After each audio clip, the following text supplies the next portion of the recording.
PCOS పేషెంట్స్లో hormone balance కోసము anti inflammatory foods అనేవి కూడా చాలా ఇంపార్టెంట్. యాంటీ ఇన్ఫ్లమేటరీ ఫుడ్స్ అంటే ఏంటి, ఎలా ఉపయోగపడతాయి అని తెలుసుకుందాం.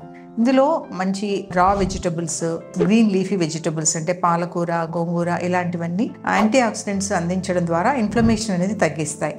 అలాగే fruits, low sugar fruits, strawberry కానీ, blueberry, apple, papaya and vitamin C ఉండే ఫ్రూట్స్ లైక్ గావా ఫ్రూట్స్, ఇవన్నిట్లో ఫైబర్ ఎక్కువగా ఉండి వెయిట్ లాస్లో కూడా చాలా హెల్ప్ చేస్తాయి. తర్వాత dry fruits and seeds like pumpkin seeds, flax seeds, sunflower seeds, ఇవన్నీ కూడా ఒమేగా-3 ఫ్యాటీ యాసిడ్స్ని అందిస్తాయి బాగా. సో దానివల్ల ఇన్ఫ్లమేషన్ అనేది చాలా తగ్గుతుంది.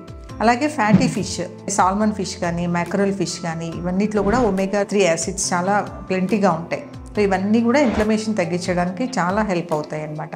సో అలాగే హెల్దీ ఆయిల్స్ యూజ్ చేయాలి. అందులో ఆలివ్ ఆయిల్ కానీ, నువ్వుల నూనె కానీ లైట్ క్వాంటిటీస్లోనే యూజ్ చేస్తే అవి కూడా చాలా యూజ్ అవుతాయి బాడీకి, రెసిస్టెన్స్ పెంచడంలో కానీ, ఇన్ఫ్లమేషన్స్ తగ్గించడంలో కానీ. దాంతోపాటుగా గ్రీన్ టీ కానీ, హెర్బల్ టీ కానీ, మామూలు టీలు కాఫీలు బదులుగా గ్రీన్ టీ, హెర్బల్ టీ తీసుకుంటే వీటిలో యాంటీ ఆక్సిడెంట్స్ ఎక్కువ ఉంటాయి. సో అవి కూడా ఇన్ఫ్లమేషన్ తగ్గించడానికి చాలా హెల్ప్ అవుతాయి. సో ఇవన్నీ చూడడానికి చిన్న చిన్నవే కానీ మనం రెగ్యులర్గా ఫాలో అయితే బాడీ అనేది పీసీఓఎస్ పేషెంట్స్లో చాలా హెల్తీగా అవుతుందన్నమాట.